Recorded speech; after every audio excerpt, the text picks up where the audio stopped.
নমস্কার। রাজ্যে এবার থেকে আয়ুষ্মান কার্ড যারা এলিজিবল পারসন আছেন তারা কিন্তু পেয়ে যাবেন। এবার এখানে একটা মুশকিল হচ্ছে। বিভিন্ন জায়গায় শোনা যাচ্ছে বিভিন্ন সাইবার ক্যাফে থেকে আয়ুষ্মান কার্ড খুব তাড়াতাড়ি ১ মিনিটের মধ্যে বানিয়ে দেওয়া হচ্ছে এবং সেগুলো হাই রেটে বিক্রিও করা হচ্ছে। বহু মানুষ সেগুলো নিয়েও নিচ্ছেন। কোনো জায়গায় পিভিসি কার্ড আকারেও কিন্তু দেওয়া হচ্ছে। এবার এই ব্যাপারটি কি আজকে আলোচনা করব। দেখুন, আয়ুষ্মান কার্ড এটা একটা জিনিস এবং আয়ুষ্মান ভারত হেলথ অ্যাকাউন্ট এটা কিন্তু একটা জিনিস। আয়ুষ্মান ভারত হেলথ অ্যাকাউন্ট যাকে শর্টে বলা হয় আভা কার্ড, ঠিক আছে? এই জিনিসটা আলাদা।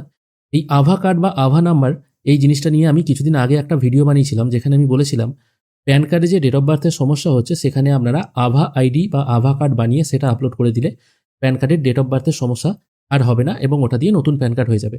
এবার দুটো জিনিসের পার্থক্য আগে দেখে নেওয়া যাক।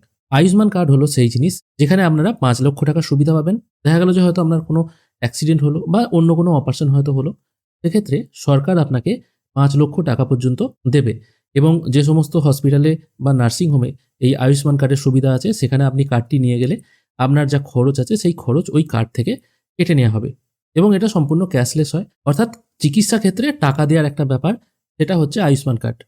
আর আভাটা কি? এখানেও কিন্তু আয়ুষ্মান ভারত কথাটা লেখা আছে, কিন্তু তারপরেও লেখা আছে আয়ুষ্মান ভারত হেলথ অ্যাকাউন্ট। এই জিনিসটাকে আমি একটা উদাহরণের মাধ্যমে বোঝানোর চেষ্টা করছি। দেখা গেল আপনি হয়তো কোনো জায়গায় ডাক্তার দেখাতে গেছেন। সেই ডাক্তার দেখিয়ে একটি প্রেসক্রিপশন করলো।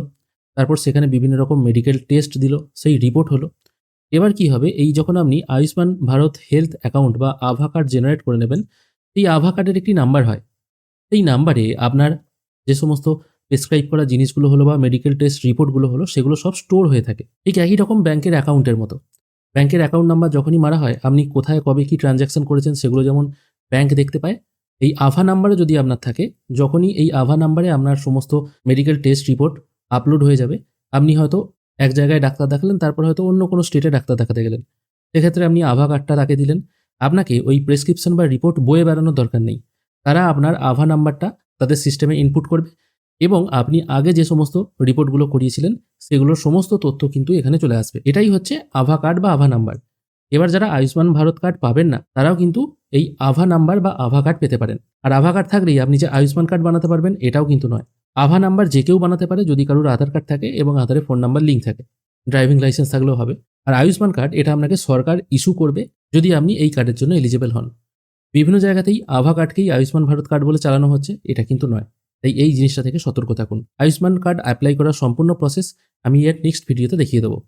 আশা করি এই কনফিউশনটা আপনাদের দূর করতে পেরেছি। এই ছোট্ট আপডেটটুকুই আপনাদেরকে দেওয়া ছিল। ভিডিও যদি ভালো লেগে থাকে অবশ্যই একটি লাইক করবেন। ভিডিও দেখার জন্য অসংখ্য ধন্যবাদ। ভালো থাকবেন।